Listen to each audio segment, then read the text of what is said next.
নমস্কার, আমি দেবর্ষী বন্দ্যোপাধ্যায়। আমরা আছি ট্রামলাইন পডকাস্টের আবার একটা নতুন পর্বে। আমাদের সাথে আজকে যিনি অতিথি, তিনি ব্যক্তিগতভাবে আমার মাস্টারমশাই। এই কথাটা খুব ইম্পর্টেন্ট, কারণ আমার থেকে আগের 2-3টে প্রজন্মের একাধিক বিখ্যাত এবং সাধারণ বহু মানুষেরই মাস্টারমশাই তিনি। সেটা বিশেষ কিছু নয়, কিন্তু মুশকিল হলো তার পরিচয় দিতে গেলে সমস্যা। কারণ তিনি যে লেখা লিখেছেন সেটাকে, সেই লেখার গোত্র বাংলা সাহিত্যের তার আগে বা পরে খুব আমরা তার নজির পাই না। তার এতটাই অনন্য এবং স্বতন্ত্র এবং মৌলিক, এবং তার ভাষায় বুড়ো আঙুলের ছাপ তার লেখায় এতটাই জ্বলন্ত। আমরা বলছি সঞ্জয় মুখোপাধ্যায়ের কথা। আমাদের আজকের অতিথি সঞ্জয় মুখোপাধ্যায়। সঞ্জয়দার ইন্ট্রোডাকশন দিতে গেলে শেষ হবে না, আরও ঘণ্টাখানেক লাগবে। আমি শুধু ছোটো করে এটা বলতে চাই যে অনেক গুণী মানুষরা সঞ্জয়দাকে কীভাবে শনাক্ত করেছেন। মৃণাল সেন সঞ্জয় মুখোপাধ্যায়কে বলতেন যে আমাদের সংস্কৃতির তরুণদের আন্দ্রে ভাষা। সম্পাদক এবং গোদার ত্রুফো এই এত বড় বড় প্রবাদ প্রতিম পরিচালকরা তার হাতেই সব প্রথম লেখেন এবং তৈরি হন। আমরা জানি সন্দীপন চট্টোপাধ্যায়ের কথা। সঞ্জয় মুখোপাধ্যায়ের এগেইন খুব ভালো বন্ধু ছিলেন। সন্দীপন সঞ্জয়দাকে বলেছিলেন শিল্প সংস্কৃতির শ্রেষ্ঠ সমালোচক। আমরা ঈশ্বরের মতো তাকিয়ে আছি আজকে শেষ যে বড় সাহিত্যিকের দিকে, শিল্পীর দিকে, সেই নবারুণ ভট্টাচার্য। নবারুণ ভট্টাচার্যের সাথে সঞ্জয়দাকে আমরা একাধিক জায়গায় ছাত্রাবস্থায় কথা বলতে শুনেছি, একই সাথে কাঁধে কাঁধ মিলিয়ে, কমরেডশিপের মতো। তো কাজে এরকম একটা মানুষকে যদি বলতে শুরু করি তো শেষ হবে না। কাজে আমরা এখানেই থামবো এবং সঞ্জয়দার কাছে যাব। কারণ আমার ব্যক্তিগতভাবে জীবনে সত্যি যদি কোনো ফাদার ফিগার, কোনো মাইলস্টোন, কোনো, আমি বলছি যে একটা একটা একটা এমন যন্ত্র যার দিকে তাকালে মনে হয় যে সময়টা কোন দিকে যাচ্ছে, কিভাবে আমরা বুঝবো সময়টাকে। ফিরে ফিরে গেছি সঞ্জয়দার কাছে কালীঘাটে, সঞ্জয়দার বাড়ির গলিতে, সরু গলিতে। এবং সঞ্জয়দার একটি পেজ আমার খুব গর্বের সাথে আজকে ভাবলে ভাল লাগে। সেখানে অজস্র ভিডিও, ওই পাড়ায় ঘুরতে ঘুরতে অনন্য রায়কে নিয়ে, নবারুণকে নিয়ে সঞ্জয়দা দিনের পর দিন রোদে দাঁড়িয়ে দাঁড়িয়ে আমাকে এই সহায়তাটা করেছিলেন। একটা সময় খুব বিপন্ন সময় ছিল সেটা। সঞ্জয়দা কিন্তু আমাদের পাশে, ছাত্রদের পাশে সব সময়, বিশেষ করে বিপন্ন সময় থেকেছেন। কাজে আজকে সঞ্জয়দার কাছে আমাদের সেই সব কৃতজ্ঞতা নিয়েই সঞ্জয়দাকে স্বাগত জানাচ্ছি। সঞ্জয়দা, ট্রামলাইনের সাথে আপনি নানাভাবে জড়িয়ে আছেন শুরু থেকে। 2009 সাল থেকে প্রথম সংখ্যায় আপনি লিখেছিলেন, আমার মনে আছে। সেখানে অনেক দিন ধরে আমরা অপেক্ষা করেছিলাম, কিন্তু ফাইনালি, এবং তারপর যে আপনি জুড়ে গেলেন, আপনি আমাদের অনুষ্ঠানে বারবার এসেছেন, আমরা কথা বলছি আজকে ট্রামলাইন দপ্তর থেকে।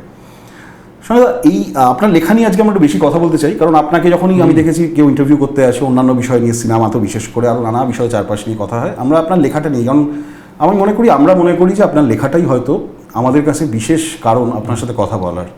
সেখান থেকে আপনাকে বারবার আমরা খুঁজে পেয়েছি, এবং আমরা নিজেদেরকেও খুঁজে পেয়েছি আপনার লেখায়। সঞ্জয়দা, আমি শুরু করতে চাই যে আপনার বুনো স্ট্রবেরি লেখাটা দিয়েই, কারণ এটা আপনার একটা আত্মজৈবনিক লেখা, এবং সম্ভবত আপনি একটি উপন্যাসই লিখেছেন, তারপর একটা পুনো স্ট্রবেরি আপনি লিখেছিলেন এই সময়তেই আমার মনে আছে। কিন্তু এটা কালীঘাট অঞ্চলকে নিয়ে লেখা, সবাই জানি। দেবেশ রায়ের প্রমুখ প্রশংসা করেছিলেন, সেটাও আমার মনে আছে। কিন্তু এই লেখাটার কীভাবে এলো আপনার কাছে, এটা যদি একটু বলেন। কারণ আমি একটু শুরুতে জাস্ট একটা ধর্তাই দিতে চাই, বাংলা সাহিত্য সংস্কৃতিতে এর খুব একটা পূর্বাপর আমি পাইনি। আমি রোলা বার্থের লেখা বা ওয়াল্টার বেঞ্জামিনের লেখায় একভাবে পাই, আপনার ভাষার কাছাকাছি। কিন্তু আপনি যে ভাষা প্রদেশটা তৈরি করলেন, এই ভাষা প্রদেশ কিন্তু আমরা পাই না। রাজনীতির অনুষঙ্গগুলো নবারুণদার লেখায় হয়তো পাই। তো এটা নিয়ে একটু যদি বলেন আর কি, বুনো স্ট্রবেরিটা নিয়ে। বুনো স্ট্রবেরি খালিটা কন্টিনজেন্সি থেকে লেখা, যে খুব পরিকল্পিত লেখা তা না। তবে আমার মনে হয় যে মানুষ যখন নিজেদের দিকে তাকায়, তখন সে স্বপ্নের মধ্য দিয়ে তাকায়। ফলে যা আপাতভাবে যে বাস্তবকে আমরা চিনতে পারি, যেমনভাবে এই টেবিলটাকে চিনতে পারি, এই কাপটাকে চিনতে পারি, সেরকমভাবে মানুষ চিনতে পারে না। অনেক সময় কাপটা একটা কথা বলতে পারে। কালীঘাট বলে যে জায়গাটাকে তুমি বলছো, সেটা একটা ভৌগোলিক জায়গা, কলকাতার 83 নম্বর ওয়ার্ড বা আরও কিছু, কিন্তু এগুলো বিষয় নয়। যেমন গার্সিয়া মার্কেজের মাখন্ড কোনো নির্দিষ্ট ল্যাটিন আমেরিকান এলাকাও নয়, কী এলাকা কেউই জানে না। কালীঘাট নিয়ে আমি দেখতে চাইছিলাম যে কলকাতার যে শিরা উপশিরা, যে অন্তঃস্রোতটা, সেটা কীরকম। কলকাতার নানা রকম বেঁচে থাকার অভিজ্ঞতা আছে, যেমন জীবনানন্দ দাশ বেন্টিং স্ট্রিট, ইউদিপাড়া, এসব নিয়ে লিখতেন।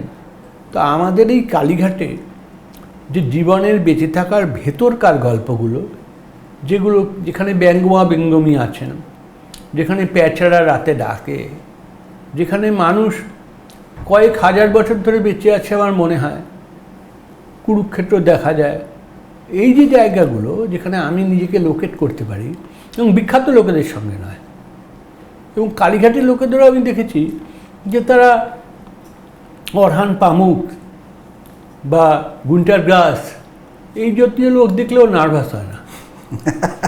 তারা নোবেল প্রাইজ পেয়েছে, ওরাও কিছু একটা পেয়েছে, হরপ্রসাদ স্মৃতিশীল, এরকম একটা ধারণা।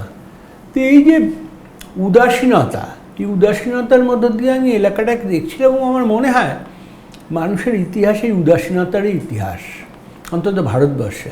আমি সেই গল্পগুলো লিখে যাচ্ছিলাম, এবং সেই গল্পগুলো হয়তো আমাদের পাড়ার গল্প, বা সেই গল্পগুলো হয়তো কোনোদিনই ঘটেনি, স্বপ্নের মধ্য দিয়ে। বুনো স্ট্রবেরি লিখেছিলাম এই কারণে যে বার্গম্যানের ওয়াইল্ড স্ট্রবেরিজে 3টে স্বপ্ন আছে, তার মধ্যে মাঝেরটা সেন্ট্রাল ড্রিমটাই আসল। তো আমার মনে হয় বুনো স্ট্রবেরিটা পুরোটাই স্বপ্নের মধ্য দিয়ে লেখা। এর বাস্তবতা খুঁজতে গেলে কালীঘাটে এটা আছে কি নেই, এই বিষয়ে আমার মনে হয় সবিনয় আমি বলি যে আমাদের অগ্রজ প্রতিম আমার থেকে 3-4 বছরের আগে পরীক্ষা পাশ করেছিলেন, এর থেকেও আমার স্কুল চেতলাবাই হাই স্কুল থেকেও, আবার আমার কলেজ যাদবপুর থেকেও। ইতিহাসবিদ গৌতম ভদ্র তিনি যে খুঁজে পেতে চেয়েছেন কালীঘাটের ইতিহাস, তিনি কিছু পেয়েওছেন আঞ্চলিক ইতিহাস হিসেবে। কিন্তু আমার মনে হয় আঞ্চলিক ইতিহাস হিসেবে কালীঘাটকে পড়ার কোনো দরকারই নেই, কারণ ওখানে কালীঘাটের যে খুব আঞ্চলিকতা আছে তা নয়, বরং কালীঘাট পার হয়ে বারবার চলে যাওয়ার কথা। ইনফ্যাক্ট কুরুক্ষেত্রের ক্যান্টিনে বসে এক যুদ্ধ শেষ হয়ে যাওয়ার পরে মাঠটাকে দেখা, এই অবধি এটাই আসল। যেমন আমার মনে হয় বেথুয়া ডহরি পার হয়ে যেমন পলাশির মাঠটাকে আমি মাঝে মাঝেই দেখি, যেই ককাঠার জমির মধ্যে ভারতবর্ষের ইতিহাসটি তৈরি হলো কী করে কোনোদিনই বুঝতে পারিনি। তো সেই রকম কালীঘাট আছে।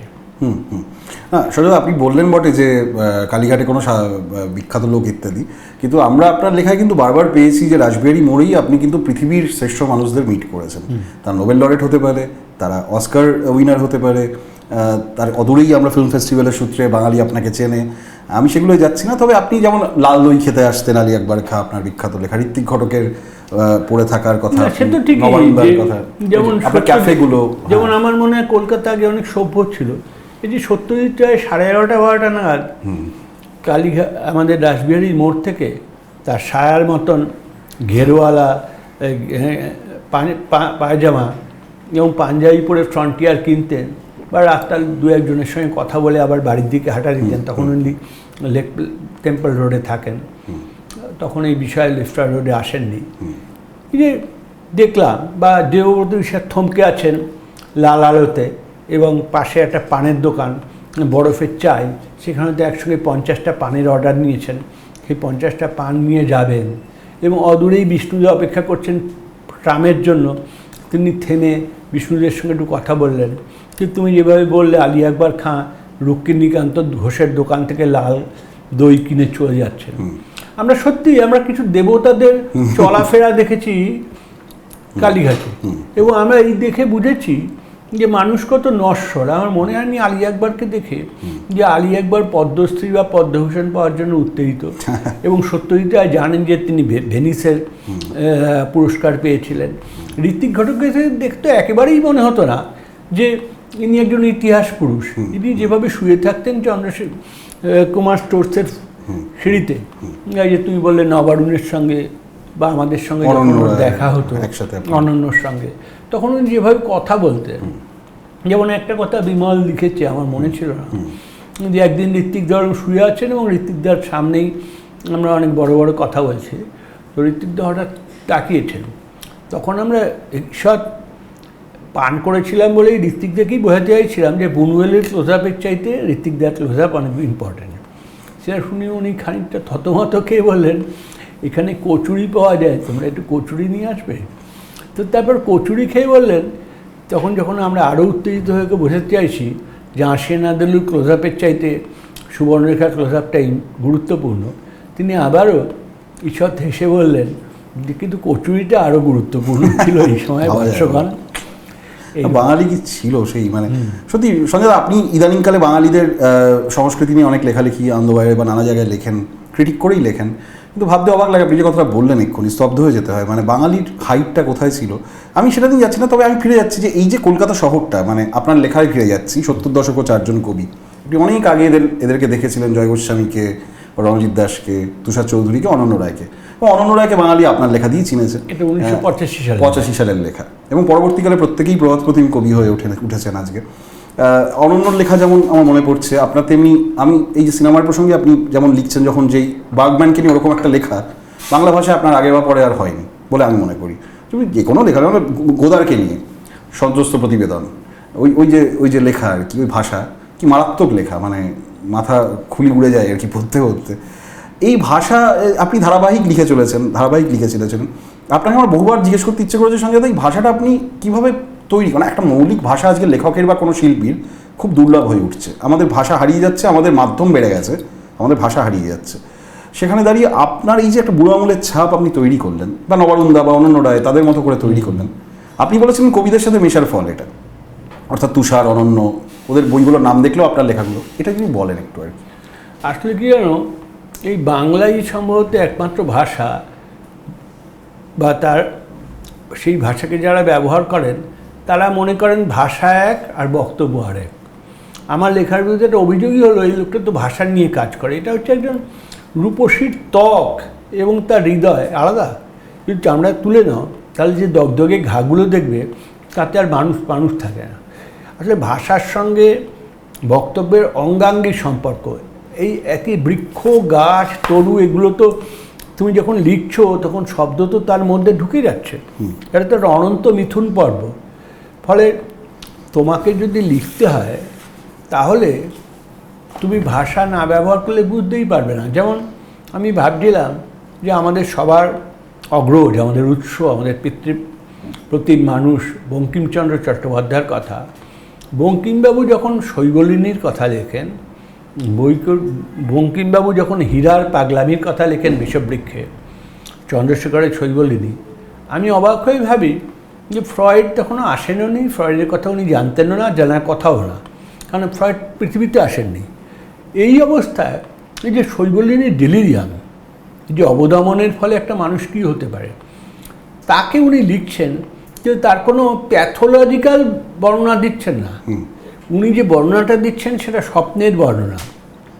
হীরার পাগলামির কারণগুলো এখন আমরা যে কোনো সাইকিয়াট্রিস্টের কাছে গেলে বুঝি, কিন্তু বঙ্কিমবাবু যা করেছেন, বা ধরো রবীন্দ্রনাথ চতুরঙ্গে, বা যে গুহার ভেতরে দামিনীর কেশপাশের কথা লিখেছেন, বা ধরা যাক টিলার উপরে উঠিয়া সূর্যাস্ত দেখিবার স্বাদ শশীর এই জীবনে আসবে না, এই যে জায়গাগুলো, এই জায়গাগুলো কিন্তু ভাষা না। এই জায়গাগুলো আত্মার প্রদেশ, যেগুলো ধরার জন্য এই জায়গাটা দরকার। এটা এই নয় যে একটা ওয়েল্ডিং মেশিন আনলাম, এটা এই নয় যে একটা আলো মাপার জন্য স্পেকট্রোমিটার আনলাম, এই জিনিসগুলো না। ভাষার শব্দগুলো যন্ত্র না, একটা পেরেক না যে তুমি দেওয়ালে ঠুকে দেবে তোমার আত্মা। ভাষা হচ্ছে এমন জিনিস যেটা না থাকলে কোনো লেখকই হয় না। এবং আমাদের দেশের যারা মূল সমস্যা, কিন্তু সমালোচনার কথা বলছো, একসময় টি.এস. এলিয়ট বলেছিলেন যে ম্যাথু আর্নল্ড হয়তো একটু শিক্ষিত সমাজে জন্মগ্রহণ করলে ক্রিটিকই হতেন। আমাদের একটা অসুবিধা হলো যে আমাদের সমাজটা যথেষ্ট শিক্ষিত না বলে আমরা পার্সপেক্টিভ রচনা করতে পারি না, এবং আমরা এখনো পর্যন্ত এইটা উপন্যাস, ওইটা কবিতা, সেটা নাটক, ওটা ছবি, ওটা গান, ওটা বক্তৃতা, এরকম করি। আসলে এই ঘরগুলো আর নেই। এই যে আমাকে ওরা এই যে ডাবলিন ফেরত প্রত্যুষা, এই যে বলছে জেমস জয়েসের কথা, জেমস জয়েস কী লিখেছেন আমরা জানি না, তার নিয়ে অনেক লেখা হয়েছে, এম.এ পাস করতে হয় সেটা পড়লে। কিন্তু আসলে যা হয়েছে তা তো উনি ইংরেজি সাহিত্যে বা বিশ্ব সাহিত্যে চিরদিনের মতো গানের সঙ্গে, চেতনার বিভিন্ন স্তরের সঙ্গে সচেতন গদ্যের তফাৎ চিরদিনের মতন ঘুচিয়ে দিয়েছেন। একদম। এরপরে আর বলা যাবে না যে উপন্যাস এভাবে লিখতে হয় বা এইভাবে লিখতে হয় না। কিন্তু বাংলায় এখনও দুর্ভাগ্যবশত সেটা বলতে হয়। এই বলাগুলো আমার কাছে খুব অপ্রাসঙ্গিক লাগে। আমি বলবো যে আমার যৌবনে একটা সুবিধা ছিল আমার বন্ধুদের জন্য, এবং আমাদের জন্য এই 70 দশক, এই যে নবারুণ একটা কথা বলতো, কথাটা আমাকে খুব গুরুত্বপূর্ণ মনে হয়, যে 70 দশক যদি না থাকতো তাহলে আমরা কেউ কিছু হতাম না। এই কথাটার মানে এই নয় যে 70 দশকে শুধু শহীদ হয়েছে বা শুধু এক ধরনের রাজনৈতিক বিদ্রোহের কথা ভাবা হয়েছে, আচ্ছা অন্যরকম লেখার কথা ভাবা হয়েছিল। এই যে অন্যরকম লেখা, এই যে তুমি আমার লেখাগুলোর কথা বলছো, আমি আমার নিজের লেখা নিয়ে কিছু বলতে চাই না, কিন্তু আমি এইটা প্রথমেই ভেবেছিলাম। দেখবে একটা খুব গুরুত্বপূর্ণ সংকলন 70 দশকের শুরুতে হয়েছিল, বুদ্ধিজীবী ও নানা। নবারুণ আপনার কথা সেখানে উল্লেখ করেছে। বিখ্যাত বুদ্ধিজীবীর সঙ্গে কেন জানি না সম্পাদিকা আমাকে রেখেছিলেন, এবং আমার এটা খুব ভালো লাগে। আসলে নবারুণের সঙ্গে আমার বন্ধুত্বের সূত্রপাত সেখান থেকেই, যে নবারুণ না জেনে বলেছিল, এবং এরকম বন্ধুকৃত্য আজকাল কেউ করে না, যে সমর সেন এবং শঙ্খ ঘোষের থেকে আমার লেখা গুরুত্বপূর্ণ। যখন বলছে তখন নবারুণ আমাকে চেনে, পরিচয় নেই, আর আমিও নবারুণকে চিনি, পরিচয় নেই। এই সূত্রেই আমি প্রথম নবারুণের বাড়ি গিয়েছিলাম 14 নম্বর রাজেন্দ্র রোডে, এবং সেখানেই নবারুণ আদৌ ঘুমন্ত চোখে, তখন ঘুম থেকে উঠছে, আমাদেরকে অনেকক্ষণ তাকিয়ে বলল যে এই তোষকে বিজন ভট্টাচার্য, ঋত্বিক ঘটকের বমির দাগ লেগে আছে, এখানে কোনো মাজাকি চলবে না গুরু। এই যে মাজাকি না চলার প্রতিজ্ঞা, এটা 70 দশকে নেওয়া হয়েছিল, এবং আমাদের কবিতা, আমাদের চিন্তা একটা অন্য জায়গায় ক্রস কালচারাল রেফারেন্স যেগুলো, সেগুলো কিন্তু 70 দশক থেকে আসে। এই আশাটা খুব গুরুত্বপূর্ণ, যে আমার মাথার পেছনে যাদের ছবি, তারা যেমন 60 দশক থেকে ভেঙে দিলেন এই সীমানাগুলো, এই মানচিত্রগুলো। এই যে আমরা পাসপোর্ট ছাড়া ঘোরার স্বভাব অর্জন করলাম আইনি বা বেআইনি পথে, এটা যেমন জালুক গোদারের এক অমর কীর্তি বা ঋত্বিক ঘটকের, সেটাকে 70 দশক প্রথম স্যান্টিফাই করেছিল। আমরা মনে করেছিলাম এটা পবিত্র উপনিষদের মতন এই জায়গাটা, এবং আমাদের ভেঙে দেওয়া কাজ। যেমন আমি তুমি নবারুণের কথা বলছো বলে বলছি, নবারুণের জীবনের প্রথম গল্প ছাপা হয়েছিল তখন নবারুণের এই গল্পটা ছাপার কথা না। 1868 সালে যুক্তফ্রন্ট সরকার ক্ষমতায়, মুখ্যমন্ত্রী জ্যোতি বসু, সেখানে বিজন ভট্টাচার্যের ছেলের পক্ষে একটা সমাজ বাস্তবতাবাদী গল্পই লেখা ছিল, কিন্তু সে মনীষ ঘটকের নাতি হিসেবে এমন একটা গল্প লিখলে পাগলকে নিয়ে, ওটা এক্সেন্ট্রিসিটি, একটা ডিসলোকেশন, একটা স্থানচ্যুতি, একটা সরে যাওয়া। তো তুমি যদি আজকে একটু লিখতে যাও একটা গল্প যেভাবে লেখা হয়েছে, ধরো নরেন্দ্রনাথ মিত্রের, সেই গল্প তুমি লিখে লাভ কি? পরে একজন লোক বলবে খুব সুন্দর তোমার হাতে লেখা, তাই জন্য লাভ কি? আমাদের যদি একটা প্রবন্ধের কথা বলতে হয়, তাহলে একটা প্রবন্ধ লিখে লাভ কি?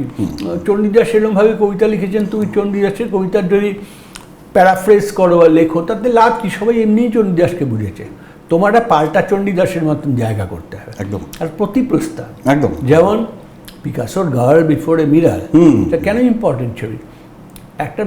একটি মেয়ে তরুণী, সে আয়নার সামনে, এটা আমাদের দেখার কাজ না, তা সে নিজেকেই দেখেছে, তাকে এতভাবে সে নিজেকে দেখলো, এবং আসলে আমরা দেখা বিষয়েই একটা তদন্ত কার্যে নিযুক্ত হলাম। এবং আরও বড় কথা, যে এতদিন অবধি আমরা অনেক তরুণীকে দেখেছি, আমরা লিওনার্দো দা ভিঞ্চির মোনালিসাই দেখেছি, কিন্তু একজন পাবলো পিকাসো এত বিচিত্র জায়গাগুলো থেকে একই মুহূর্তে এত অজস্র তরুণীকে দেখলেন ওই ছবিতে, যে আমরা ভুলে গেলাম যে আমরা কি দেখছি।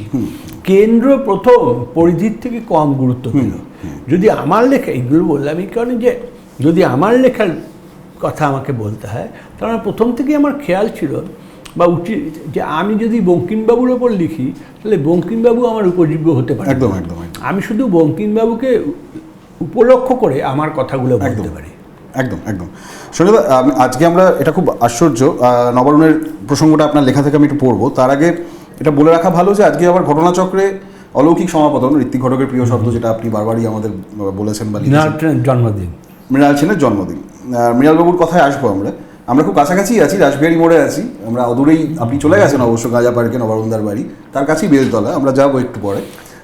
শুধু এটুকু বলতে চাই যে আপনি নবারুণদার কথার প্রসঙ্গে যে কথাগুলো বলছিলেন, আপনি কথাগুলো বলতেন নানান সময় যে আমার যখন 23 বছর বয়স, আপনার ফিল্ম স্টাডিজের ঘরটাতে গেছি যাদবপুরে, আপনি আমার প্রথম বলেছিলেন আমরা বই দেওয়ার পরে যে যে তুমি আমায় বই দিচ্ছ, স্বামী বিবেকানন্দ কাকে বই দিতে জানো? Leo Tolstoy. তো তাতে খুবই বিমর্ষ হয়েছিলাম। তারপরে আপনি বলেছিলেন যে তোমার বয়সে তো মানিক বন্দ্যোপাধ্যায় পুতুল নাচের ইতিকথা লিখেছে, তুমি কি লিখছো?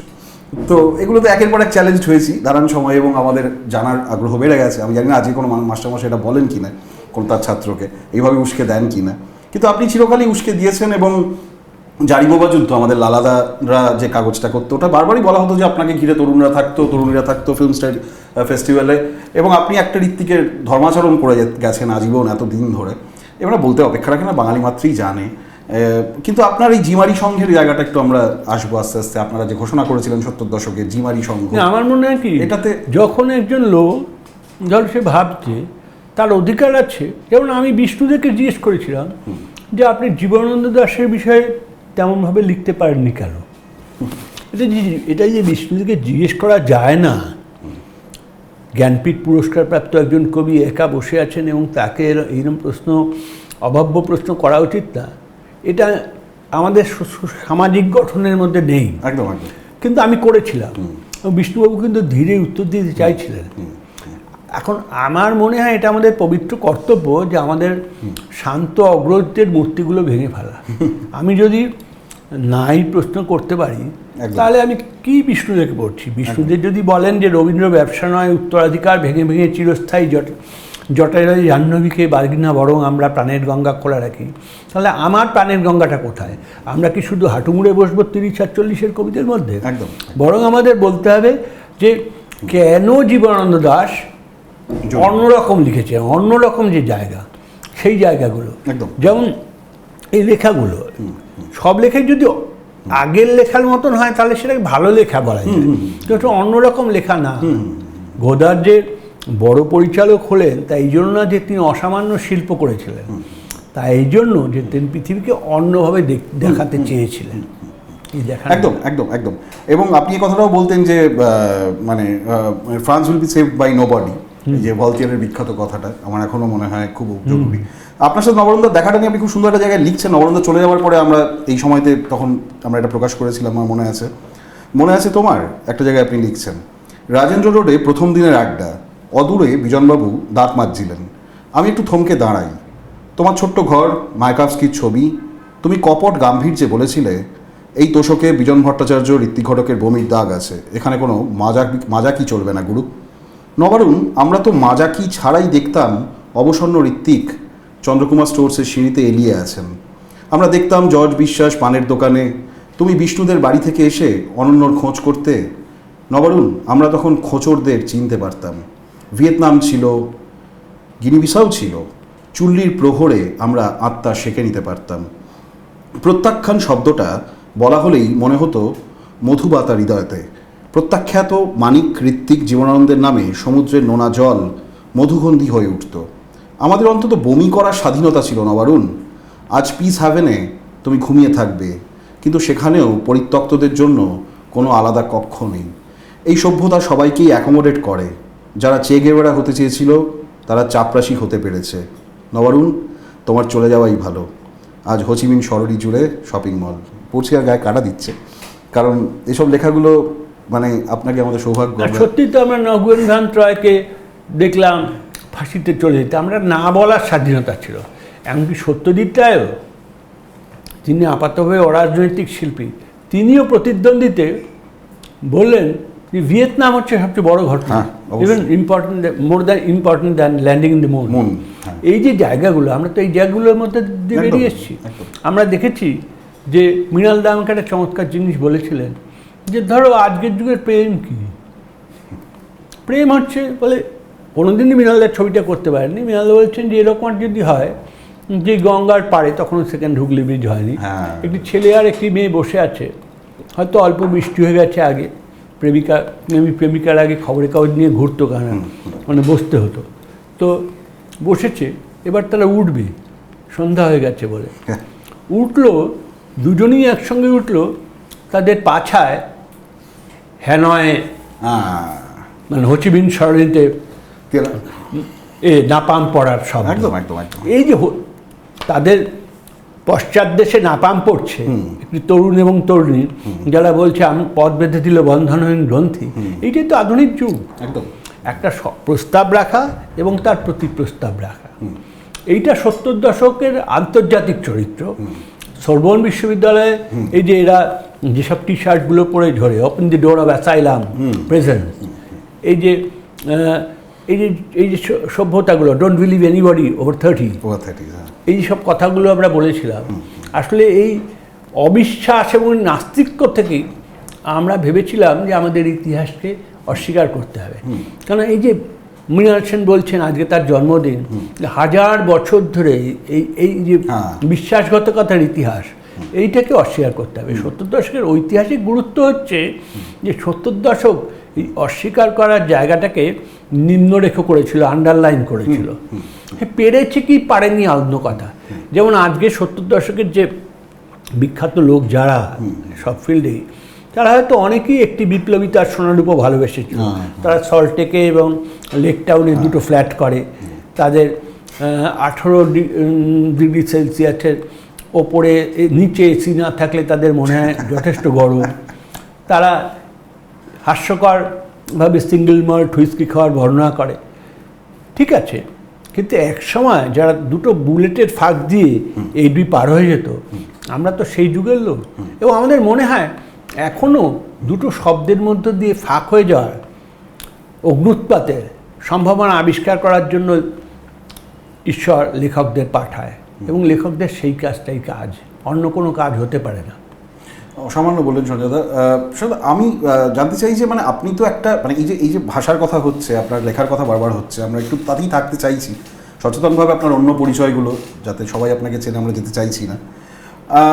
অনুবাদ নিয়ে একটু কথা বলতে চাই আপনার। হ্যাঁ, আপনি তো দীর্ঘদিন অনেক মানে বাঙালি যখন জনক গোদারের সিনেমা এত সহজে দেখতে পায় না বা 400 গোজ দেখতে পায় না, আপনি সেই অনুবাদ করেছেন, সাইলেন্স অনুবাদ করেছেন, আপনি ধারাবাহিক অনুবাদ কাজ করেছেন। 1973-74 সালে আমি যখন ছাত্র যাদবপুরের, তখন আমি মাস্কুলা ফেমিনা অনুবাদ করেছি। আমার এত ভালো লেগেছে children of marks and Coca-Cola. হ্যাঁ হ্যাঁ হ্যাঁ হ্যাঁ। এবং সঞ্জয়দা এই অনুবাদের কাজ আপনি ধারাবাহিক করে যাচ্ছেন। এবার এইটা আজও আপনি এখনো বোধহয় অপ্রকাশিত আছে আপনার কিছু অনুবাদ, মানে এখনো বোধহয় অপ্রকাশিত, আলফাবেলা ইত্যাদি বাকি আছে। দাদা এই যে ভাষা প্রদেশের জায়গাটা মানে আপনি বারবার ফিরে ফিরে দিতেন, আপনি আমাকে বলতেন যে মানে এই যে ধরুন কমল মজুমদারের কথা আপনার সাথে হতো বা দীপক মজুমদারের কথা হতো, মানে আপনি যেভাবে আমাদের বলেছেন এগুলো তো কেউভাবে বলেনি। মানে কালকেই দেখছিলাম বেদনার কুকুর অমল এই ওর নাটকের কথা, বা অবন ঠাকুর যদি ধরি তার ভাষা, আমি যদি ধরি বাংলা ভাষা নিয়ে যেত কথা হচ্ছে, শ্যামল গাঙ্গুলির যে ভাষা, জীবন দাস তো আপনি বললেন, বা সুকুমার রায়ের যে ভাষা, এ তো সারা পৃথিবীর ইতিহাসে এই ভাষার। এবং আমার বক্তব্য যে সুকুমার রায়, যাকে আমি কিছুতেই মেলাতে পারি না, যখন সারা পৃথিবী এক ধরনের যুক্তি আচ্ছন্ন, তখন এই উপেন্দ্র কিশোর রায়চৌধুরীর ছেলে তিনি আবল তাবলের মতো একটা লেখা, যুক্তিহীন, উদ্ভট, পৃথিবীর সমস্ত রিজনিংয়ের বাইরে, এমনকি সুরিয়ালিজমের আগেই লেখা প্রকাশিত হয়। তো এই যে যুক্তিহীনতার বাইরে চলে যাওয়া, বা যে যুক্তি দিয়ে পৃথিবী শাসিত হয় তার বিপরীত দিক থেকে কথা বলা, দূরবীনের উল্টো দিকের চোখে তাকানো, এটাই লেখকদের কাজ। তুমি যাদের কথা বলছো তারা প্রত্যেকেই, যে অবন ঠাকুর যখন লেখেন নালক, যখন মালিনীর জলে যে ছায়া পড়ে বা তার কথা লেখেন, আমি দেখি এটা আসলে আলো দিয়ে লেখা, কালি দিয়ে লেখাই না। কী করে অবন ঠাকুর জানলেন তা আমি জানি না, কিন্তু যোগেন সরকারের হাসি খুশির যে ভাষা, হারাধনের ছেলে ঘোরে পাড়াময়, এগুলো কি যেন এখানে ভাষার বক্তব্যের থেকে আলাদা না, ভাষা বক্তব্যের অনুসরণ করে না। এগুলো আমি যা বলছি, এগুলো হচ্ছে মিথুন মুহূর্ত। মিথুন মুহূর্ত কেন মানুষের কাছে গুরুত্বপূর্ণ? এই জন্য নয় যে সেগুলোটা একটা বায়োলজিক্যাল অ্যাক্ট বা সেটা একটা শারীরিক চাহিদা। আসলে এই একমাত্র জায়গা যেখানে আমরা আমাদের অপরকে খুঁজে পাই। আমাদের অপরকে তো আমরা দেখতে পাই না, এই মুহূর্তে আমরা সম্পূর্ণ হই। এই যে জায়গাগুলো মিলাদ কুন্দেরা আরও ভালো করে বলেছেন, এটা এই যে দেখা, এই যে অপরকে দেখা, যা ক্ষণিকের জন্য, এই অপরকে ভাষার মধ্য দিয়ে দেখা লেখকের কাজ, বা যারা সাহিত্য করেন তাদের কাজ। আজকে বাংলা সাহিত্যের দুর্ভাগ্য হচ্ছে যে লেখকেরা সকলেই বিশ্বাসঘাতকতা করেছেন তাদের 1000 বছরের ইতিহাসের সঙ্গে, আজকে তারা বিদ্যাপতির কথা ভুলে গেছেন। তারা ভাবেন রবিবারের কাগজে তারা কবিতা লিখবেন। কবিতা যে আলাদা করে লেখার কিছু থাকে না। তুমি হও গহীনগাং আনিদিপ বা মরি, এটা একজন চাষি লিখেছিল, তার নামও আমরা জানি না। বা আপনা মাংসে হরিণা বৈরী যিনি লিখেছিলেন, তিনি সেই অর্থে কোনো পুরস্কার পাওয়ার কথা ভাবেননি, লেখেননি। এই যে আমাদের ভাষার যে ইতিহাস, বা ধরো একটা লোক ক্যাশিয়ারের কাজ করে বলে সে লোকটা শাক্ত, কিন্তু সে লোকটা লিখছে যে আমার দেমা তবিলদারি আমি নেমোখারাম শঙ্করী। এই যে একজন হিন্দু শাক্ত কবির ভাষা পাল্টে যাচ্ছে। সে যখন চাষবাসের কথা দেখে লিখছে যে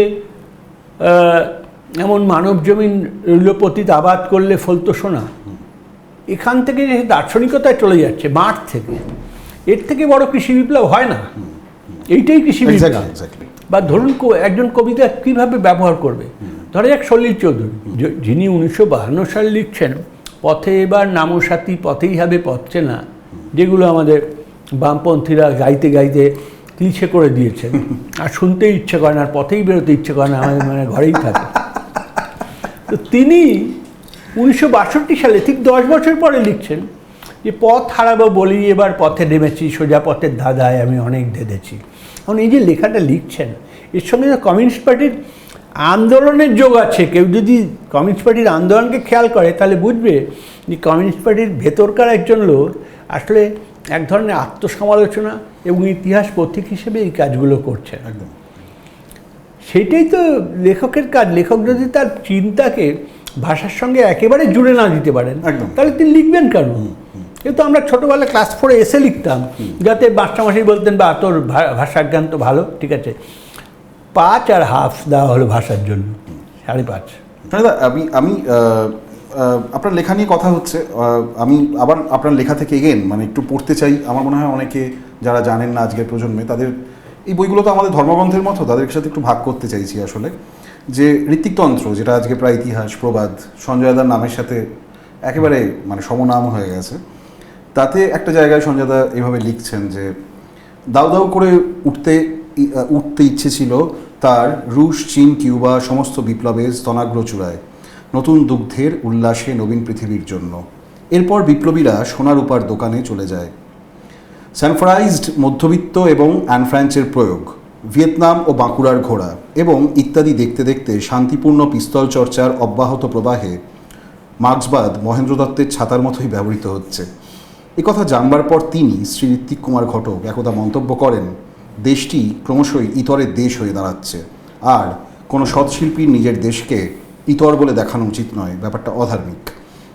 সুতরাং এই ইউবিআই শহরে লুম্পেন শিল্পচর্চায় তাকে উন্মাদ শেষ পর্যন্ত হতেই হতো। অবশেষে 1976 সালের 6 ফেব্রুয়ারি রাত 11:04 সময় জানা যায় সত্যজিৎ রায়ের সমসাময়িক ঋত্বিক ঘটকের জন্য আর কোনো বাস্তব হাসপাতাল খুঁজে পাওয়া যাবে না যেখানে রক্তবমনের চিকিৎসা হয়। সঞ্জয় দা, এই যে আমি বারবার এই জায়গাগুলো ফিরছি, কারণ আজকের কলকাতার সাথে তো এটার আকাশ কুসুম ফারাক, মানে রূপকথা আর কি মনে হয় এইসব শুনলে পড়লে মানে মেলানোই যায় না। কিন্তু এই শহরটা যেটা আপনি দেখাচ্ছেন, যেখানে আপনাদের লা ক্যাফে আছে, যেখানে আপনাদের সুতৃপ্তি আছে, আপনারা বন্ধুরা জড়ো হন, যেখানে নবারুন্দার প্রেম করার গল্প আমরা শুনেছি, প্রণতি দিয়ে এসে দাঁড়িয়ে থাকতেন, বাসে উঠবে নবারুন্দা অপেক্ষা করতেন। এই যে একটা শহর সঞ্জয় দা, আপনি যে আপনার কাছ থেকেই আমরা যে শহরটা পেয়েছি, হ্যাঁ আমি ওদের পরের জেনারেশনে ওদেরকে বলি সব সময় যখন কথা হয়, এই যে শহরটা সঞ্জয় দা আজকে ঋত্বিকের মতো ছেড়ে দিন, মানে আমি বলছি এই যে একটা অদ্ভুত সুবিমল মিশ্রের মতো একটা মানুষ সেখানে থাকতেন, হ্যাঁ মানে আশ্চর্য পাগল ভ্রাম্যমান নানান শিল্পী, নানান প্রতিভাবান মেধাবী মানুষজন ঘুরে বেড়াচ্ছে, তাদের সাথে আপনারা সবাই সহযাপন করছেন। এই কথাই তো আপনি সঞ্জয় দা এত দশক ধরে বললেন আমাদের, আপনার লেখায় আপনার বলায় অন্যরকম করতে চাইলেন আপনার ছাত্রদের, আপনার অনুগামীদের। একটু যদি ফিরে যাই, আমার দুঃখ হয় যে কলকাতা একটা আন্তর্জাতিক শহর, এক্স্যাক্টলি আন্তর্জাতিক শহর, মানে কলকাতায় থেকে আমরা মনে করতে পারতাম না যে আমরা ওয়াল্টার বেঞ্জামিন বা পাবলো পিকাসোর সহজীবী নই। একদম একদম আমরা মনে করতে পারতাম আমাদের পরের বাসস্টপেই হয়তো টি.এস. এলিয়ট বাসে উঠবেন, একদম এটা মনে করার স্বাধীনতা আমাদের ছিল। আমরা মনে করতে পারতাম যে আমাদের পার্ক সার্কাস ময়দানে বব ডিলানের গানের উপযুক্ত জায়গা। কিন্তু এখন দেখি কলকাতা ভীষণ গেরস্থ, এবং এক ধরনের পায়রার খোপের মতন হয়ে উঠছে। আপাতভাবে আমাদের কম্পিউটার আছে, আপাতভাবে আমাদের নানা রকম ট্যাব ফ্যাব আছে, অনেক রকম লিঙ্ক পাওয়া যায়, কিন্তু আসলে লিঙ্কই নেই। প্রথম কথা, ডিজিটালি সভ্যতা এত সংকুচিত হয়ে গেছে যে আমাদের মনে হয় এটা একটা সভ্যতার নামে সীমাহীন বস্তি, যেখানে প্রত্যেকের সঙ্গে গুজে আছে, কিন্তু কারোর সঙ্গে কথা বলার কোনো নেই। কলকাতা এত সংকীর্ণ হয়ে গেছে, যে শহর ঋত্বিক ঘটকের শহর, ধরো একটা এই যে ক্যামেরার কাজ করছে, একটা ক্লোজ আপ, আমরা যেটা ঋত্বিক ঘটককে বলছিলাম যেটা এই যে হে রাম বলার জন্য প্রায় 60 ফুট সময় নেন একটা সীতার চোখ, মাধবী মুখোপাধ্যায়ের চোখ দেখার জন্য। এটা আনথিঙ্কেবল ওয়ার্ল্ড সিনেমায় ক্লোজ আপে, বা যে ক্লোজ আপ উনি যুক্তি চক্রবর্তী অনন্য নিয়েছিলেন নিজে অপারেটিং ক্যামেরাম্যান হিসেবে, সেটা আনথিঙ্কেবল। সত্যি ঋত্বিক ঘটক যখন ক্লোজ আপগুলো নিতেন, বা ধরা যাক যখন নদীটাকে একটু ওপরে তুলে যেভাবে বেবি ইসলামকে উনি তিতাসেক্তি নদীর নামে নিতেন, তাতে বোঝা যেত সিনেমা করার উদ্দেশ্য না, উনি ইতিহাস বা অস্তিত্বের উপর কোনো রায় দিতে চাইছেন, সিনেমা একটা উপলক্ষ মাত্র। আর আজকে হয়েছে কি, সিনেমাই লক্ষ্য, বেঁচে থাকাটা উপলক্ষ। এই যে জায়গা, আমরা একজন কবিকে কেন গুরুত্ব দেব? এই জন্য যে সে আইএফএ শিল্ড বা ডুরান্ড কাপের মতন এই সিজনের থাকবে, ওই সিজনে ওর থাকবে।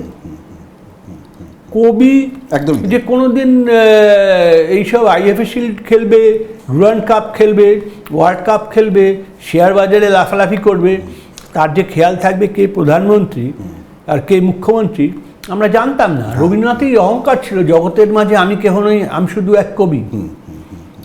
এবং জীবনানন্দ দাশ ব্রাহ্মসত্ত্বেও কোনোদিন বিধান রায়ের কাছে হাত পাতেননি। আর এখন আমি দেখি জন্মের আগে থেকে, পাসপোর্টের আগে থেকে হাত বাড়িয়ে আছে, একটা নুলো হাত সরকারের কাছে। এটা কি মানে আমি জানি না, এস্টাবলিশমেন্টের এত বড় আর্দালি যদি কবি এবং সাহিত্যিকটা হয়ে যায়, তাহলে বাঙালিরা কি থাকে? আপনার এই প্রশ্ন আপনি বারবারই আপনার মানে সবসময় তুলেছেন, আপনি বারবার করেই এই সচেতনভাবে ইতিহাস, আমাদের সভ্যতা একমাত্র শিল্পী এবং সাহিত্যিকদেরই স্বাধীন হওয়ার অধিকার আছে। তারাই স্বাধীনতার বোধটা অন্যের মধ্যে ঢুকিয়ে দিতে পারেন। তারাই একমাত্র আমাকে বলতে পারেন যে এই জামা পরে তুমি বসে আছো, তো জামাটা খুললেই যে ধরনের স্কিন অ্যালার্জি আছে তা তুমি ঘুমোতে পারবে না, তোমার ঘুম আমি চিরকালের জন্য কেড়ে নিয়েছি। আজকে শিল্পী সাহিত্যিকরা টোটকা দিচ্ছেন, বাচিক শিল্প টুং করে বাজছে। দাদা আমি এগুলো তো আমি আবার বলছি, আমরা একটু আপনার লেখার দিকে ফিরতে চাই। আমরা বুদ্ধদেব বসু যাদবপুরে ডেফিনেটলি আমরা জানতাম তার কাজ। আমাদের মনে হতো যে তার পরবর্তীকালে উত্তরাধিকারী হিসেবে আপনার কথা আমরা ছাত্ররা আলোচনা করতাম, এবং শিবাজিদার কথাও আসতো, শিবাজিদার কথা, এবং শেষ দুজন অন্যতম বড় মাস্টারমশাই যাদবপুরে। আপনি ফিল্ম স্টাডিজ বিভাগটা প্রথম ভারতবর্ষে সেভাবে দেখতে গেলে ইনিশিয়েট করেছেন আপনি আপনার হাত দিয়ে, এবং তার পাশাপাশি ওদিকে কম্পারেটিভও বেড়ে উঠছে শিবাজিদার হাত দিয়ে। লালদা এসেছিল আমাদের এখানে, লালদা সুমন মুখোপাধ্যায় বলছিল শিবাজিদার কথা, প্রচুর বলছিল আর কি। এবং আপনি যে কথাগুলো বলছেন তার কোনো প্রতিধ্বনি আন্তর্জাতিকতার সূত্রে অঞ্জন দত্ত এসে এখানে বলছিলেন যে মৃণালবাবুর বাড়ির আড্ডা বা এগুলো। সাদা আমি বলতে চাইছি যে এই শহরটাতেই তো আপনি জাফর পানাইকে মিট করেছেন, এই শহরটায় আন্তনিয়াকেও মিট করেছেন। জাফর পানাই দাঁড়িয়েছিলেন নন্দনের এই বাদিকে, যেখানে সত্যজিৎ রায়ের উদ্বোধনের কথা লেখা আছে, সাদা একটা জামা, একটা ঘিয়ে রঙের প্যান্ট পরে। আমাকে দেখছিলেন, তখন শুরু হয়েছে। দেখে উনি ভাবলেন যে এই লোকটা ফেস্টিভ্যালে কেউ হবে। উনি আমাকে একটা কাগজ দেখিয়ে বললেন, আচ্ছা এই জায়গাগুলোতে আমার যাওয়া ঠিক হবে? আমি দেখলাম সেগুলো সরকারি কতগুলো লিস্ট, দক্ষিণেশ্বরের মন্দির, মিউজিয়াম, এইসব। না আপনি কি বলে, আমি আসলে কলকাতায় ইন্টেলেকচুয়াল জায়গাগুলো দেখতে চাই, যেখানে একটু স্টুডেন্ট কবি এরা মিট করে, কী ভাবে কলকাতা।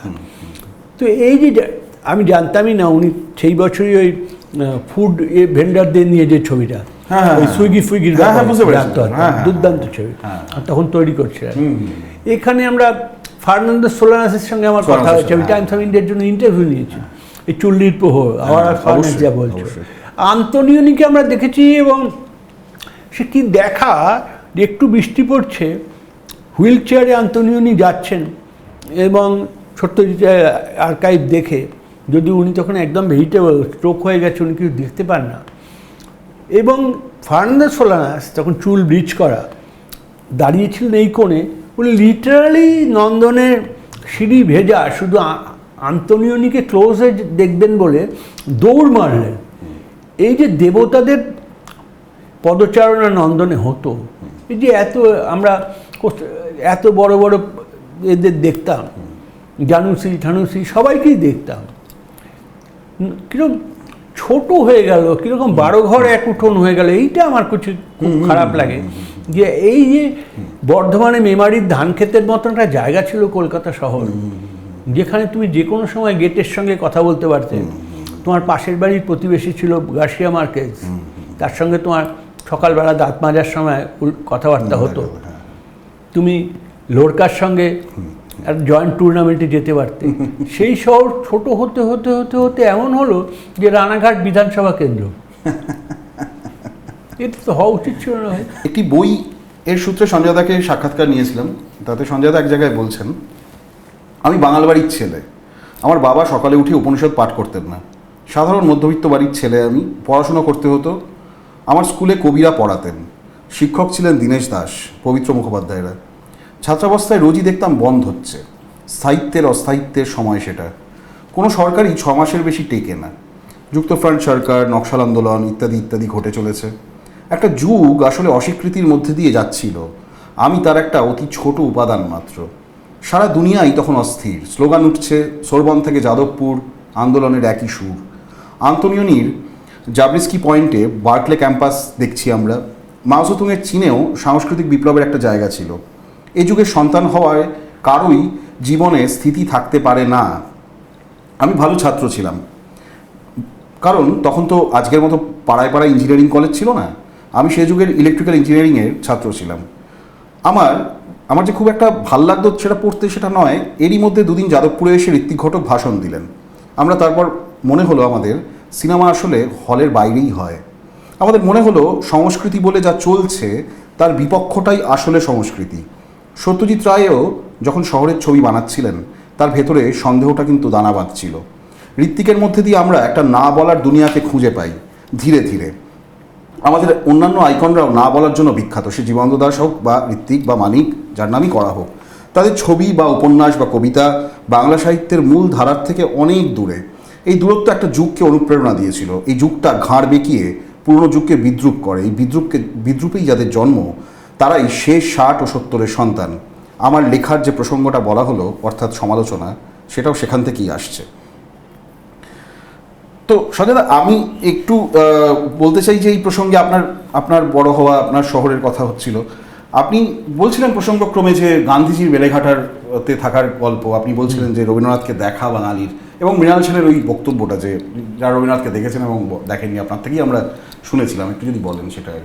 এখন আমার যেটা মনে হয়, এই 2026 সালে বাঙালি হিসেবে এখন আমারও বয়স হয়েছে, কিন্তু ধরা যাক ঠিক 100 বছর আগে যদি দেখি, সবে দেশবন্ধু চিত্তরঞ্জন দাস মারা গেছেন, সুভাষ বসু উঠে আসছেন কংগ্রেস নেতা হিসেবে, রবীন্দ্রনাথ প্রাণপণে আধুনিক হচ্ছেন, তার শেষ আধুনিকতা পুনশ্চর দিকে যাচ্ছে তার কবিতা, কল্লোল যুগ এসে গেছে, এবং দরজায় কড়া নাড়ছেন মানিক বন্দ্যোপাধ্যায় এবং বিভূতিভূষণ বন্দ্যোপাধ্যায়রা।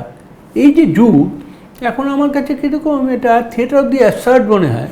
যে তার তুলনায় আমরা যদি এখনকার যুগকে দেখি, সুভাষ বসুর বিপরীতে যদি আমরা দেশ নেতাদের দেখি, বা রবীন্দ্রনাথের পুনশ্চ লেখার বিকল্প হিসেবে আমরা যেসব লেখা কলেজ স্ট্রিটে পাচ্ছি সেগুলোকে মিলিয়ে দেখি, বা আমরা কল্লোল যুগের বিদ্রোহের সঙ্গে যদি এখনকার কথা ভাবি, বিজ্ঞাপনমুখী লিটল ম্যাগাজিন বা থানিটের মতন লিটল ম্যাগাজিন, এইসব ভাবি, তাহলে মনে হয় না জীবনটা কীরকম সার্কাসের মতন ভেঙে গেল।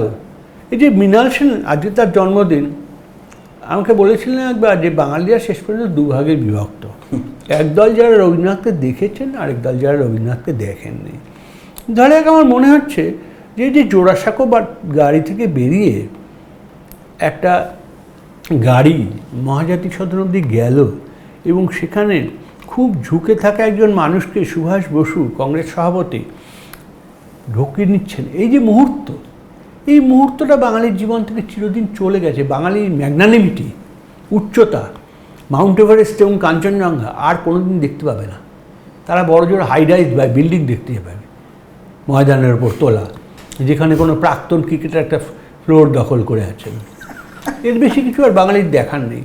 আমি দেখি যে স্বাধীনতা হচ্ছে, যিনি স্বাধীনতার প্রধান রূপকার, তিনি নিতান্ত দিনহীনভাবে বেলেঘাটার একটা বাড়িতে তিনি বিকেলবেলা ছাদে ওঠেন প্রার্থনার জন্য তার দৈনিক, এবং সে সময় লোকাল লোকেরা তাকে দেখার জন্য ভিড় জমায়।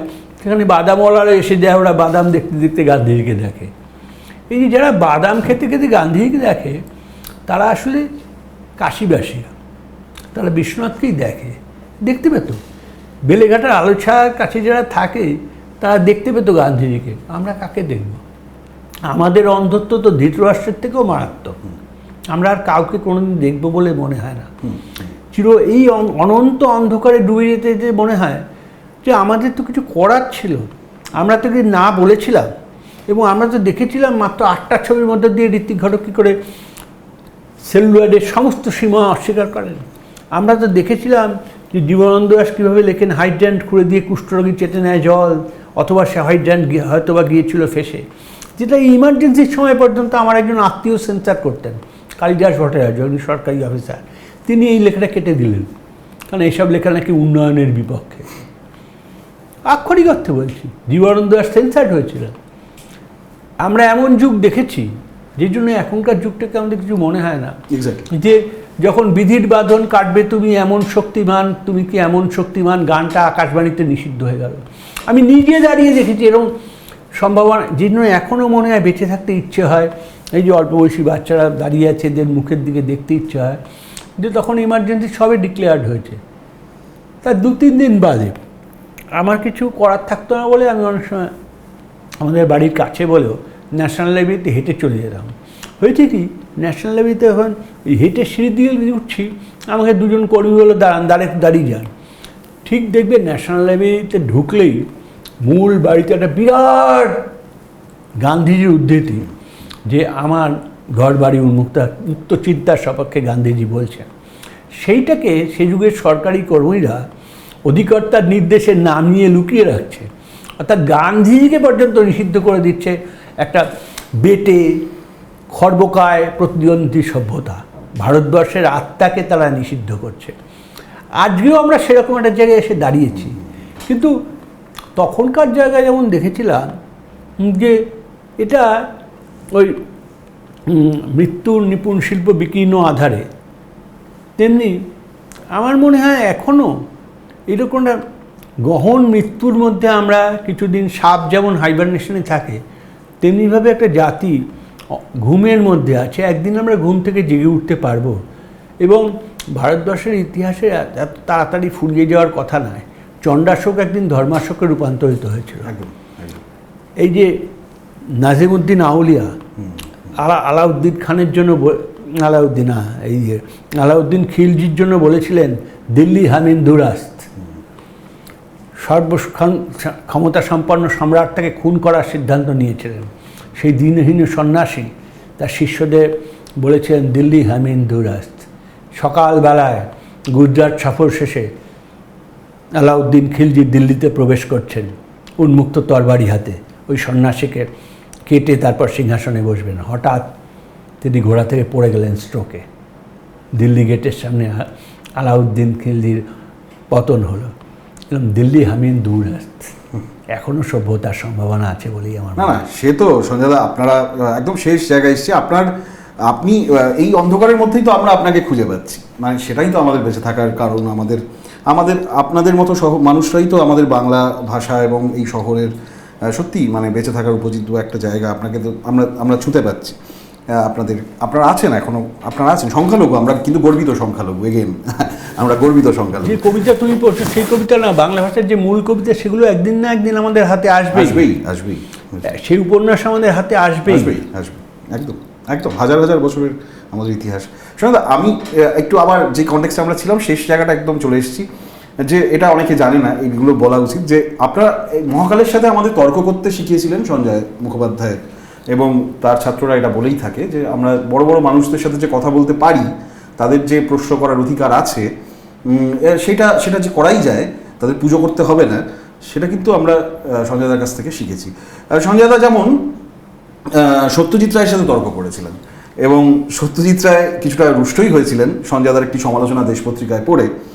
সেটা ছিল অশনি সংকেতের একটি সমালোচনা। সঞ্জয়দা একটু প্রসঙ্গটা বলেন। আসলে এটা ছেলে মানুষই, তখন আমি অত সিনেমা বুঝতাম না, কিন্তু অলমোস্ট বাজি রাখার মতন আমি ছবিটা দেখার আগেই বলে আমার বাজি হয়েছে। তো আমাকে তখন বিজন দা সিনে ইনস্টিটিউট বললেন, তো বাজি হয়েছে লেখো। আমি পদ্মশ্রীতে গিয়ে এই সিনেমা দেখে একটা রিভিউ লিখি। সেই রিভিউটা বিখ্যাত হয়েছিল, তুমি যা বলেছিলে সে সত্যিটা সেটা পড়েছিলেন এবং বিরক্ত হয়েছিলেন। তো আমি কি ওটা বুঝতেও পারিনি, আমি তখন খুবই ছোট ছেলে। এখন আমার বক্তব্য হচ্ছে যে এত রোমান্টিক মন্বন্তর কখনো হয় না ইত্যাদি। আমি বলছি আমাদের যুগে যে সাহস, যে সত্যজিৎ রায় হওয়া সত্ত্বেও তাকে ঠাট্টা করা চলে, বিষ্ণুদেব হওয়া সত্ত্বেও তার কাছে জিজ্ঞেস করা যায় যে জীবনানন্দ দাশ কোথায় আপনাকে পার হয়ে গেলেন। একদম। এই যে একজন তরুণ জিজ্ঞেস করছে, তার মনে হচ্ছে না যে এই লোকটাকে ধরে কিন্তু আমি অনেক দূর উঠতে পারি, একদম এই লোকটা মই হতে পারে, একদম এই যে মইহীন সিঁড়িহীন একদম বেঁচে থাকা এবং ভাবা মাটি থেকেই স্বর্গের দিকে যাওয়া যেতে পারে, এটা একটা যুগের বৈশিষ্ট্য ছিল। মাঝে মাঝে কাল রাত্রি নেমে আসে। আমার এখন মনে হচ্ছে যে এই যে আমরা যাদের এসকালেটারে দেখছি শপিং মলে, এই যে আমরা দেখছি পপকর্ন খেতে খেতে যত সিনেমা দেখছে তার থেকে বেশি মোবাইল অ্যাটেন্ড করছে একটা অডিটোরিয়ামের মধ্যে, এটা বাঙালির ইতিহাস নয়। না, এই ইতিহাস আমাদের দুঃস্বপ্নের মতন। একদম একদম। এই বুনো স্ট্রবেরিতে এরকম স্বপ্নের কথা লেখা আছে, স্বপ্নের কথা লেখা, এটা খোয়ারি। এই খোয়ারি একদিন ভেঙে যাবেই, যেতে বাধ্য, নাহলে ইতিহাস আমাদের ক্ষমা করবে না। এই কনটেক্সটেই সঞ্জয়দার, আমি জাস্ট বলতে চাই, সঞ্জয়দার বুনো স্ট্রবেরি প্রসঙ্গে একটা ছোট্ট জায়গা সঞ্জয়দার বইটা সম্পর্কে লেখাটা। তার আগে শুধু বলতে চাই যে এই যে কথাটা সঞ্জয়দা বললেন, এগেন মানে হিরণদার ওই আমাদের ইন্টারভিউতে ছিল হিরণ মিত্র, সঞ্জয়দার আরেক কমরেড। এখনও হিরণদা আমাদের শহরের একজন অন্যতম, সত্যি মানে আমরা গর্বিত যে হিরণদার সহনাগরিক আমাদের। হিরণদা ওইখানেই বলেছিলেন মহিনার ঘোড়াগুলিও একই সাথে সত্যজিতের সাথে তর্ক লেগেছিল ওই সময় ছবিটা নিয়ে, গৌতম চট্টোপাধ্যায়, এবং তার নিয়ে একটা তর্ক হয়েছিল যে সত্যজিৎ রুষ্ট হয়েছিলেন যে কেন এডিটিংয়ের আগে ডাকা হয়নি, সেটা ওই বইটাতেই আছে। তো বুনো স্ট্রবেরি শেষে লেখা হচ্ছে এটা যে সঞ্জয়দার, এগেন আপনারা পড়বেন যারা পড়েননি, সঞ্জয়দার যে উপন্যাস, একটিমাত্র উপন্যাস সঞ্জয়দা লিখেছেন। প্রথম লিখিত হলো কালীঘাট নামক এক অলীক জনপদের আখ্যান, যেখানে আকাশ থেকে পুষ্পাঞ্জলি হয় অথচ মাটিতে নরকের অনির্বচনীয় মেঘ। কিন্নরিয়ে সে প্রণয়ের হাতে গুঁজে দেয় পাতালের চিরকুট। আদিগঙ্গার ঘাটে নৌকা ভিড়িয়ে চাঁদ সদাগর জোড়া বাড়ির গলি থেকে গোবিন্দভোগ চালের গুঁড়ো কিনে বাড়িতে ঢোকেন। সামনেই পৌষ পার্বণ যে, এই বই বাঙালিকে ফিরিয়ে দেয় শকুন্তলার আংটি। আমাদের এই শকুন্তলার আংটির সন্ধানে বারবার সঞ্জয় মুখোপাধ্যায়ের কালীঘাটের বাড়ির সরু গলিতে যেতে হবে। সেই গলি এখন ভেঙে একটা বড় বাড়ি হয়েছে, কিন্তু তার গলি দিয়ে ভেতরে ঢুকলে সেই সঞ্জয়দার পুরনো বাড়িতেই আমরা পৌঁছাতে পারবো। আমাদের যখনই অসহায় লাগবে, আমাদের প্রজন্মের, আমাদের ইতিহাস বিচ্ছিন্ন লাগবে, আমাদের একা লাগবে, আমাদের অজান্তেই আমরা পৌঁছে যাব এই বুনো স্ট্রবেরির ম্যাজিক রিয়ালিজমের গলিতে, সঞ্জয় মুখোপাধ্যায়ের কাছে। অনেক ধন্যবাদ সঞ্জয়দা। আমি কৃতার্থ হলাম, এতটা আমার পাওয়ার কথা না, তোমরা বললে দয়া স্নেহবশত। আপনার আমরা চিনি, কিন্তু অনেক কৃতজ্ঞতা, আপনি ট্রামলাইনের সাথে থাকবেন, এটুকুই আমাদের চাওয়া। ধন্যবাদ। ঠিক।